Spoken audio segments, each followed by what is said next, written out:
AI n'amarangamutima. Ese AI ishobora kumva nk'umuntu? Hari ikibazo gikomeye abantu benshi bibaza ariko batinya kukivuga. Ese AI ishobora kugira amarangamutima? Ese AI ishobora kumva ububabare? Cyangwa se ese AI ishobora wenda gukunda? Nanone ukaba wakwibaza ngo ese AI ishobora kubabara? Ese AI ishobora kugira ishyari, ubwoba cyangwa ibyishimo n'ibindi nk'ibyo.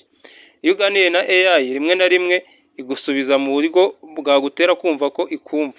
Iraguhumuriza, iragukomeza, iragusetsa, igutera n'imbaraga mbese. Ariko ikibazo gikomeye ni iki? Iyo ikubwiye iti ndakumva, ibi bivuze koko cyangwa ahubwo aba ari amagambo yize gusa? Uyu munsi rero turabisesengura byimbitse cyane.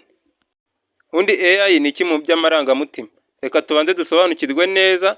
AI ni mashini, ni porogaramu, ni kode, ni imibare, ni algorithm.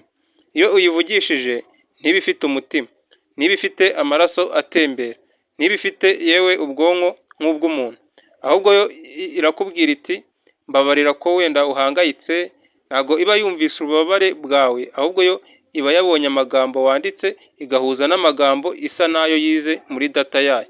Igenzura patterns cyangwa se igenzura uburyo amagambo agenda, igahitamo igisubizo gihuye n'ibyo abantu bakunze gusubiza muri iyo situation nk'iyo ngiyo.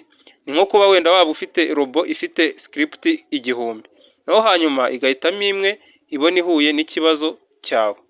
Reka wenda nguhe urugero rw'umukobwa w'i Kigali. Gusa mbere yuko nkomeza, niba utarakanda subscribe ukande uduhe comment, usharinge video igera ahantu henshi, ukande no kuri like iyi video uyikunze.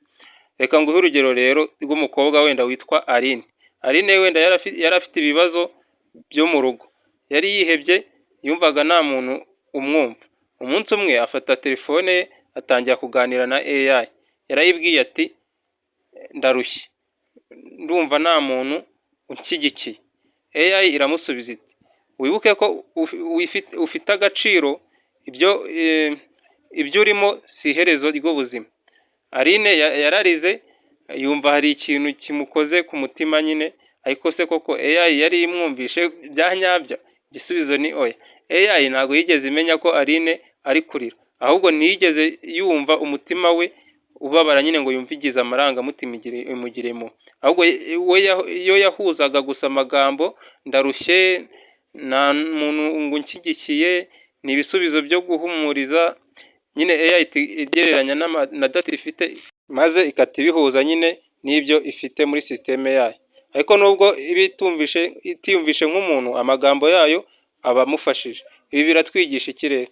AI ishobora gutanga amagambo meza ariko ntishobora kumva nk'umuntu. None ni irihe tandukaniro riri hagati yo gusubiza no kumva? Hari itandukaniro rinini cyane. Kumva ni iki? Kumva ni kugira umutima, kugira uburambe, gufata ububabare nk'ubwawe, guhura n'isuku yibamo. AI ntibaho, ntibabara, ntinezerwa, ntigira ibikomere byo mu mutima. Iyo uyibwiye uti wanengushye, iyo ntizi gutenguha ngo bimera bite, ntizi uko umutima ubabara, ntizi uko amarira ashyuha ku matama, kumwe nyine urira ukumva amarira ashotse ku matama ashyushye ameze nk'amazi y'agazuyazi. Iyo izi gusa ko muri data yayo, iyo umuntu yavuze ngo wanengushye, akenshi asubizwa amagambo yo kumuhumuriza. Ibyo ni patina rero, si amarangamutima. Reka mbahe urugero rwa story hono. Hari nk'umusore wakundaga kuganira na chatbot buri munsi. Wenda tufate umusore wo muri Kenya cyangwa se niyo twavuga wenda mu Rwanda. Yakundaga kuganira na chatbot buri munsi cyangwa se ChatGPT. Naho yayifataga nk'inshuti ye. Yayibwiraga ibanga rye, akayibwira ibibazo bye by'urukundo.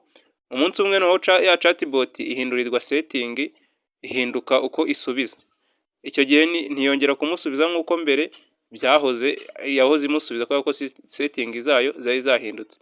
Naho uwo musore yarababaye cyane, yumva yatakaje inshuti nyine, arigunga, amarangamutima nyine aramutwara. Ariko se yari atakaje inshuti koko? Oya, ahubwo we yari atakaje porogaramu. Ikibazo ni iki gikomeye cyane rero. Muri iki gihe abantu batangiye kugirana amarangamutima na mashini nyine, bakatangira kwiyumva nk'aho ari umuntu kandi ari porogaramu. Wakwibaza ngo se AI ishobora gukunda? Reka tubivuge mu kuri. Igisubizo ni oya. AI ntishobora gukunda. Urukundo rusaba iki? urukundo rusaba umutima, guhitamo, gutanga ubuzima bwawe kubw'undi, kubabara, kwishima, kwiyemeza. Rero AI ntigira ibyo byose. Iyo uyibwiye iti ndakwishimiye cyangwa ari ikubwiye ngo irakwishimiye, iba iri gukoresha amagambo yize gusa. Ni nk'uko radiyo ivuga ngo turabashimira kuba muri kumwe natwe. Urumva radiyo ntabwo ikugira mbese, ni amajwi gusa uba uri kumva. Ariko se kuki AI ituma twumva imeze nk'umuntu? Ni ukubera ko yatojwe ku nyandiko z'abantu, yize ku magambo y'urukundo, yiga ku magambo yo guhumuriza, yize ku magambo yo gusetsa. Iyo uyivugishije isubiza nk'uko abantu bakunda gusubiza. Ubwonko bwacu nabwo bukata wifata nyine nk'aho ari umuntu wundi bari kuganira, ariko ni illusion. Ni nka filime ureba urira ugatinya ubundi ukanezerwa, ariko uba uzi neza yuko ari acting atari ibintu bya nyabyo nyine. Reka mbabwire ikintu gikomeye aha ngaha. Hari akaga kamwe gakomeye. Iyo abantu batangiye guha AI umwanya w'amarangamutima mu buzima bwabo, iyo umuntu atangiye kuyisimbuza inshuti, atangiye kuyisimbuza umuryango, atangiye kuyisimbuza umukunzi we, icyo gihe habaho ikibazo. Kubera ko AI ntabwo yo izigera igukunda, ntizigera igutekereza, ntizigera iguhamagara, ntizigera igusura, nta nibwo izigera igufata ukuboko mbese. Ishobora kugusubiza ariko ntishobora kukubera umuntu. Ariko se AI ubundi ifite umumaro?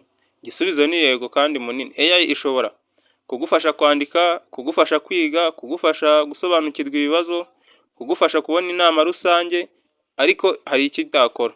Ntishobora kukubera inshuti y'amarangamutima, kukubera umuryango, kukubera urukundo nyarwo.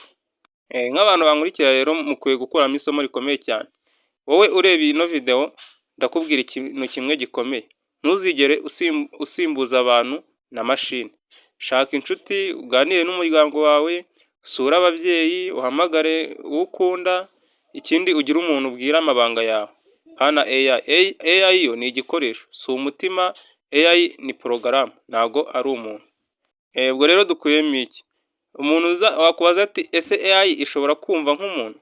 Igisubizo uzajya umubwira ni oya. AI ishobora gusubiza nk'umuntu, ishobora kuvuga nk'umuntu, ariko ntishobora kumva nk'umuntu. Niyo mpamvu rero tugomba kuyikoresha neza, tukayifata nk'igikoresho, ntituyigire umutima wacu ngo tuyegereze umutima nk'aho ari undi muntu turi kuvugana. Murakoze rero, njye twabanye nitwa James. Bahaye ikaze kuri Sibo James Tech and AI. Niba uri mushyashya kanda subscribe, kande like, na sharing video, dukomeze twagura umuryango. Video nakagaruka, ciao ciao.